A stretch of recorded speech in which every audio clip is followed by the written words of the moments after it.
Reflecting on the current state of disenfranchisement, some argue that circumstances are getting worse. How do you perceive this evolution, considering your experiences? Well, I think those who say that are right in many respects. Lonnie King, who I mentioned a minute ago, had the expression that we put our movement on cruise control and the opposition put theirs on overdrive.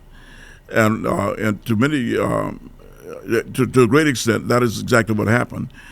We made certain assumptions in 1960 that if we got the laws changed, the signs removed, and people had a chance to interact with each other on a personal basis, they'd get to like or dislike each other on a personal basis rather than based on stereotypes, which, to a great extent is true.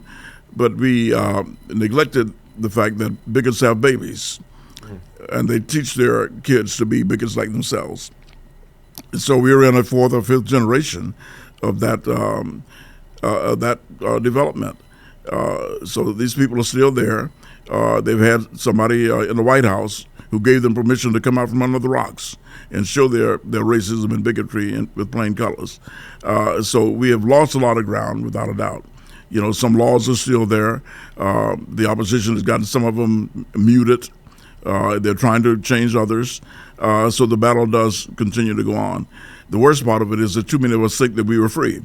We were born free. We don't have anything to worry about anymore. We believe that to our peril.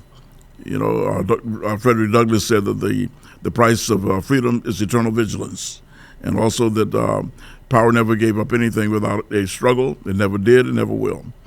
And we have to keep that in mind at all times. Your lived experiences have inspired me deeply towards our now shared ethos.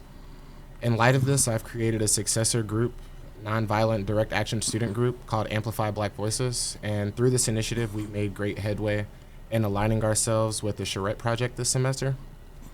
What role can you play in endorsing and or supporting this initiative to combat disenfranchisement and promote economic opportunity for the Black communities? I'm all in. You're my new hero, and I'm prepared to follow you with this dream that you have.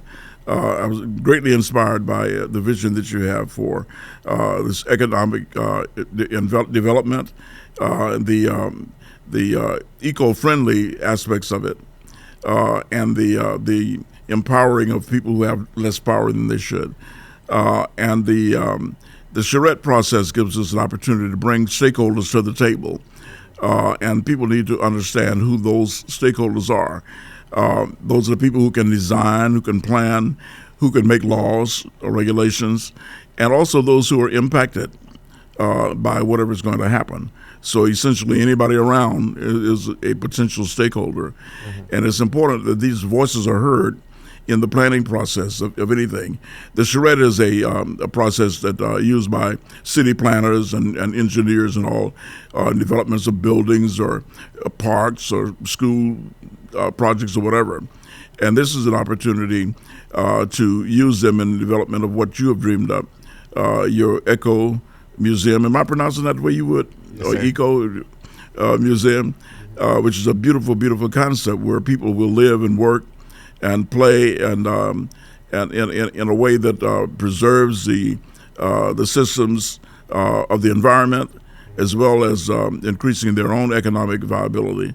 And it's just a beautiful concept. And I think that the more people who hear about it and have their voices heard and contribute their thoughts to it, the surer it will be becoming reality. And I'm excited about it. And I'm prepared to participate in whatever ways you allow me to. Thank you, Mr. Black. I appreciate you. My pleasure, sir.